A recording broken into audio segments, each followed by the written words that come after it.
ဘယ်ပုဂ္ဂိုလ်ပဲဖြစ်ဖြစ်သမထကျင့်စဉ်ပဲကျင့်ဝိပဿနာကျင့်စဉ်ပဲကျင့်ပထမဆုံးလှုပ်တင်လှုပ်ထိုက်တဲ့ကိစ္စကပါလဲလို့ဆိုရင်ကိုကျင့်တရားကောင်းမွန်အောင်အရင်စောင့်တည်ဖို့လိုတယ်ကိုကျင့်တရားကောင်းမွန်အောင်လုပ်တယ်လို့ဆိုတာပြင်လိုက်တာတခဏလေးပဲကိုကျင့်တရားဆိုတာအကြာကြီးပြင်ရတာမဟုတ်ဘူးအခုမလုပ်တော့ပါဘူးလို့ဒါကိုရှောင်လိုက်ပါပြီလို့စိတ်ထဲကစောင့်တည်လိုက်တာနဲ့နှုတ်ကထုတ်ဖော်ပြီးတော့စောင့်တည်လိုက်တာနဲ့တပြိုင်နက်သူကိုကျင့်တရားဟာလုံလောက်သွားတယ်လို့ဒီလိုဆိုတယ်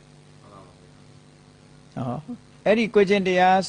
ပြည့်စုံသွားပြီဒါကြောင့်မို့ဆရာတော်ကြီးတွေကအကြံပေးတယ်ရှေးဥစွာသီလစင်ကြယ်အောင်လုပ်ရမယ်သီလစင်ကြယ်အောင်လုပ်တယ်ဆိုတာဘယ်လောက်ကြာအောင်လုပ်ရမယ်ဘယ်နှလလုပ်ရမယ်ဘယ်နှစ်နှစ်လုပ်ရမယ်ဒီလိုမရှိဘူးခုစောင့်တည်လိုက်ရင်အခုချိန်မှာကိုယ့်ကိုစဉ်းစားကြည့်လိုက်ငါ9 ဝါးသီလစောင့်တည်ထားတယ်ငါစင်ကြယ်နေပြီလို့အာယုံပြုတ်ကြည့်လိုက်တာနဲ့တပြိုင်နက်ငါအခုချိန်ထိစောင့်တည်ပြီးတဲ့အချိန်မှာဘာမှကျူးလွန်ထားတာမရှိဘူးဖောက်ပြက်ထားတာမရှိဘူးငါသီလဟာခုစောင့်တည်လိုက်တဲ့အချိန်ကစပြီးစင်ကြယ်တယ်လို့ပြန်ပြီးတော့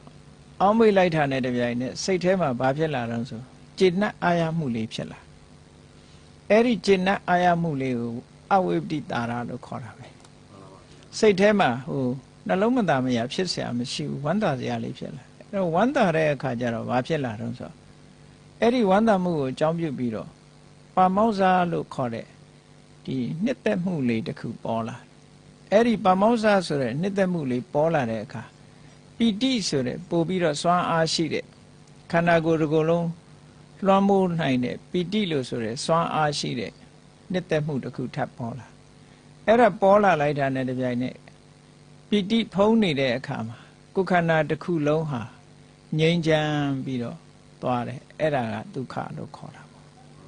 အဲ့ဒီဒုက္ခရလာလို့ရှိရင်ပတ္တတိဆိုတဲ့စိတ်ရောပါရောအကုန်လုံးငြိမ်းချမ်းသွားတယ်ငြိမ်းချမ်းသွားတာနဲ့တပြိုင်နက်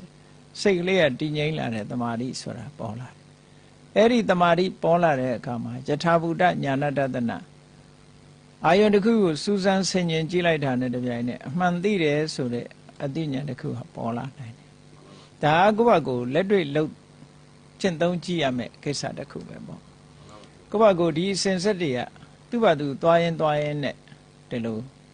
လက်တွေ့လှုပ်ခြင်းအားဖြင့်ဒီအစဉ်ဆက်မပြတ်ဖြစ်ပေါ်လာနိုင်တာပေါ့